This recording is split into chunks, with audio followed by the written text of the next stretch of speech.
और भी किसी को कुछ पूछना है तो आप लोग पूछ सकते हैं।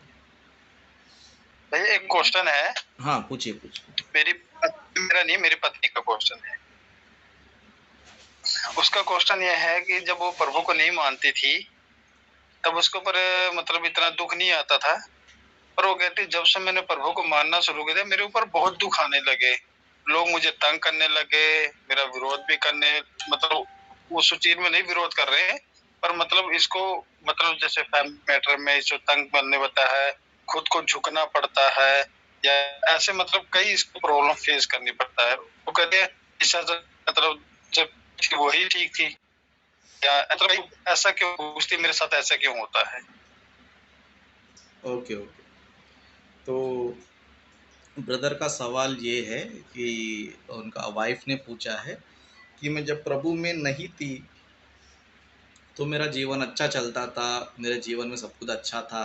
ओके, तो मसीह में आने के बाद मेरा जीवन ऐसा क्यों हो गया, दुख आ रहे हैं, प्रॉब्लम आ रहे हैं, तकलीफ आ रहे हैं। ओके, तो इसका रीज़न क्या है? ओके, तो मैं रीज़न बताना चाहता हूँ। इसके दो रीज़न होते हैं। ओके, दो रीज़न होते हैं। एक तो वो रीज़न होता है कि हम गलतियाँ करते हैं, पाप करते हैं, तो हमारे जीवन में वो मुसीबत बनकर आ जाती है। ओके, कोई ना कोई हम पाप किया रहेगा, कोई ना कोई गलत काम किया रहेगा, तो उसकी वजह से हमारा लाइफ में कोई ना कोई दुख तकलीफ हमारे लाइफ में आता है। एक रीज़न ये है। और दूसरा रीज़न ये है कि जब आप परमेश्वर के लिए जीना चाहते हो, परमेश्वर में भक्ति से जीना चाहते हो, तो शैतान आपको दुख देता है। ओके, शैतान आपको क्या करता है, दुख देता है। भले आप कोई पाप नहीं कर रहे हो, कोई गलत काम नहीं कर रहे हो, कोई बुरा काम नहीं कर रहे हो, किसी को ना गाली दे रहे हो, ना किसी को उल्टा सीधा बोल रहे हो, फिर भी आपके लाइफ में क्या आ रहा है पता है, दुख आ रहा है। तो ये जो दुख है ये क्या पता है, तुम्हारी परीक्षा के लिए है, तुम्हारी भक्ति का टेस्ट है, तुम्हारे विश्वास का परीक्षा है कि तुम अपने विश्वास को, है ना, अपनी भक्ति को संभाल के रखते हो क्या नहीं। ओके, जैसे कि बाइबल में अय्यूब की पुस्तक में हम देखते हैं। ओके, अय्यूब की पुस्तक में हम देखेंगे तो अय्यूब जो है एक अच्छा इंसान था। ओके, एक अच्छा इंसान था, भक्त था, बुराई नहीं करता था, पाप नहीं करता था। लेकिन उनके जीवन में क्या आया, बहुत दुख आया। क्या आया, बहुत दुख आया, बहुत ही तकलीफ आया। इतने दुख की उसमें से हमारे लाइफ में कुछ भी नहीं आया रहेगा। अय्यूब जी को जो दुख आया है ना, अगर वो दुख को अगर आप पढ़ोगे ना, तो आपका जो दुख है ना वो किसी काम का नहीं है। उसको आप बोलेंगे नहीं कि ये मेरा दुख दुख है अय्यूब जी के सामने। ओके, तो अय्यूब जी के लाइफ में दुख क्यों है बोल, तो परीक्षा के लिए, है ना। क्योंकि शैतान क्या करता था, अय्यूब को बहकाने की कोशिश करता था। ओके, तो अय्यूब को बहकाने के लिए, अय्यूब को जो है गलत रास्ते पे लाने के लिए उनके लाइफ में दुख तकलीफ आया था। लेकिन अय्यूब जी ने क्या किया, उन दुख तकलीफों में रहकर भी परमेश्वर का महिमा किया, परमेश्वर का उन्होंने आदर सम्मान किया। तो मैं ये कहना चाहता हूँ कि मसीह में आने के बाद दुख क्यों आते हैं बोले, तो हमारे परीक्षा के लिए ही आते हैं। ओके, परीक्षा के लिए ही आते हैं। ओके, बाइबल में से कुछ वचन मैं आपको बताऊंगा, जैसे कि एक वचन हम देखेंगे। ओके, सबोपदेशक देखेंगे, सबोपदेशक उसका 7वां अध्याय, सबोपदेशक उसका 7वां अध्याय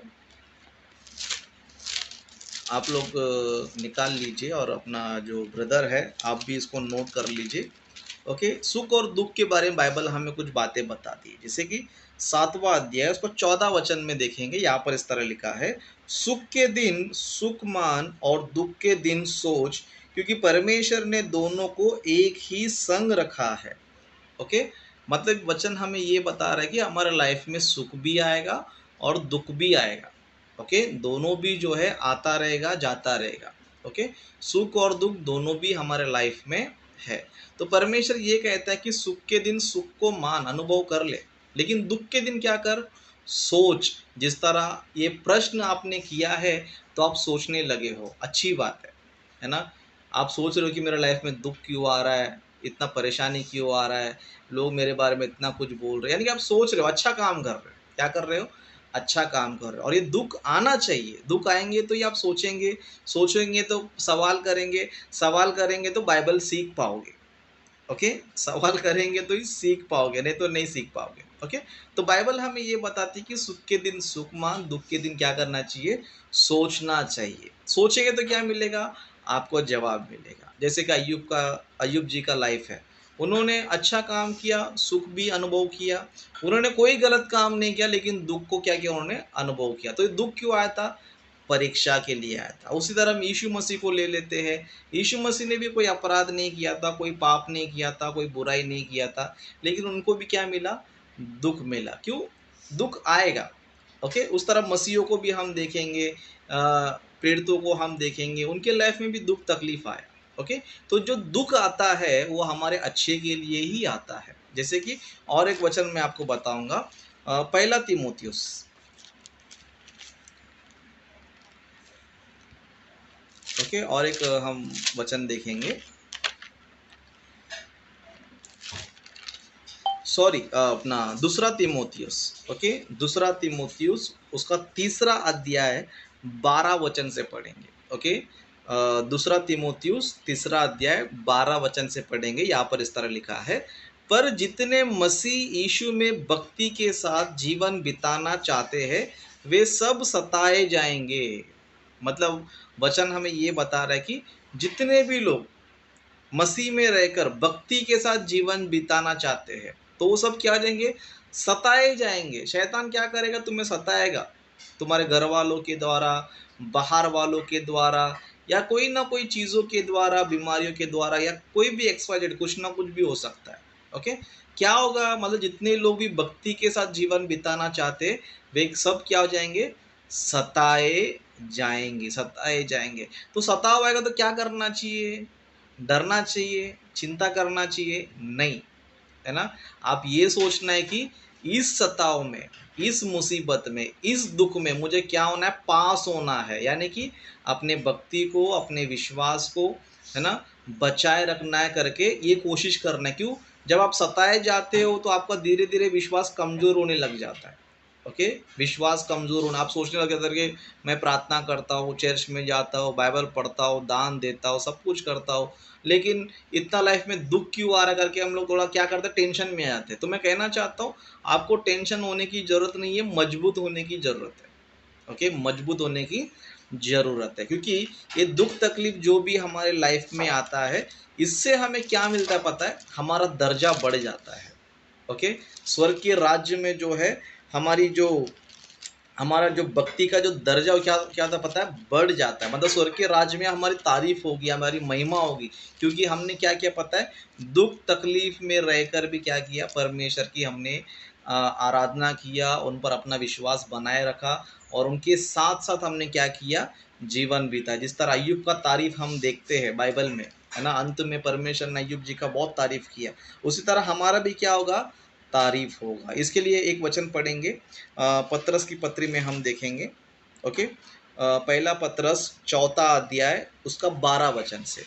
ओके, पहला पतरस चौथा अध्याय 12 वचन से पढ़ेंगे। यहाँ पर जो है इस तरह लिखा है, हे प्रियो, जो दुख रूपी अग्नि तुम्हारे परखने के लिए तुम में भड़की है, इससे यह समझकर अचंभा ना करो कि कोई अनोखी बात तुम पर बीत रही है, पर जैसे जैसे मसीह के दुखों में सहभागी होते हो, आनंद करो, जिससे उसकी महिमा के प्रकट होते समय तुम आनंदित और मगन हो। मतलब यहाँ पर वचन क्या बता रहा है ना, तो संसार में जो है, जो भी तुम्हें दुख आ रहा है, तकलीफ आ रहा है, इससे तुम अचंभित मत हो, कोई शौक मत हो जाओ, है ना। लेकिन क्या करना चाहिए, मसीह में रहकर जो तुम दुख भोगते हो, जो दुख अनुभव करते हो, तो उससे क्या होता है पता है, उससे क्या होता है, 13 वचन में लिखा है, पर जैसे जैसे मसीह के दुखों में सहभागी होते हो, आनंद करो। क्या करना चाहिए, आनंद करना चाहिए। क्यों आनंद करना चाहिए, है ना, जिससे उसकी महिमा के प्रकट होते समय भी तुम आनंदित और मगन हो। मतलब जो मसीह के लिए दुख उठाते हैं, तकलीफ उठाते हैं, परमेश्वर उनको क्या करेगा पता है, स्वर्ग में एक बड़ी महिमा देगा, उनको बहुत आदर होगा, सम्मान होगा। जो प्रभु के लिए दुख तकलीफ उठाते हैं ना, परमेश्वर क्या करेगा, स्वर्ग में उनको बहुत बड़ी महिमा देगा। इसके लिए एक आखिरी वचन हम देखेंगे मत्ती सुसमाचार का। ओके, मत्ती सुसमाचार का 5वां अध्याय में हम देखेंगे।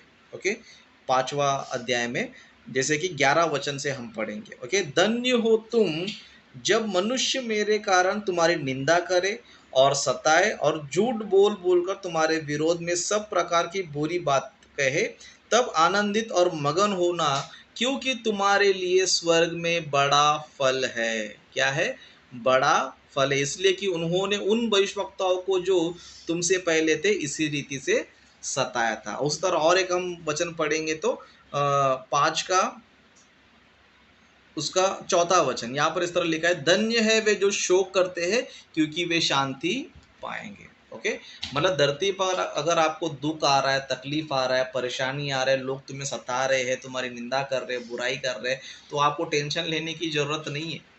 ओके, अगर आप मसीह में होने की वजह से आपको सताव आ रहा है, बाइबल पढ़ने से, यीशु पर विश्वास करने से, प्रार्थना करने से, है ना, प्रभु का वचन प्रचार करने से आपको दुख तकलीफ आ रहा है, ओके, तब तुम क्या करना चाहिए? आनंद करना चाहिए। क्यों? स्वर्ग में तुम्हारे लिए बड़ा प्रतिफल है। क्या है? बड़ा प्रतिफल है। ओके, तो दुख आएगा, 100% आएगा। जो लोग मसीह में जीवन बिताते हैं, यीशु मसीह के साथ जीवन बिताते हैं, भक्ति के साथ बिताते हैं, तो उनके लाइफ में दुख तकलीफ 100% आएगा। लेकिन हमें क्या करना है?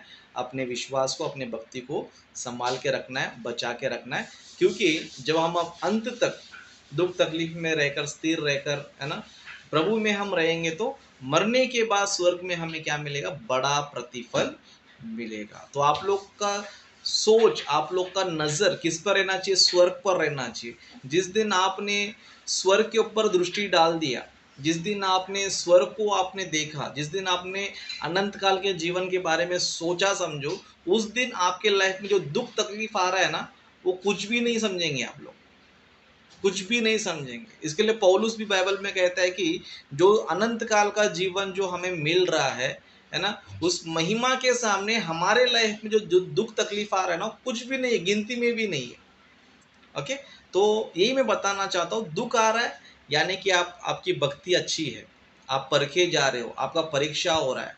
ओके, और उस परीक्षा में आपको पास होना है। जब पास हो जाएंगे तो स्वर्ग में आपने जितना भी दुख तकलीफ उठाया है, उसका 100 गुना शांति, 100 गुना आनंद, 100 गुना खुशी आपको जो है ना, स्वर्ग के राज्य में मिलेगा। तो अंत तक अपने विश्वास को, अपने भक्ति को बचाए रखें। ओके, तो आशा करता हूँ ब्रदर का सवाल का जवाब मिल गया है।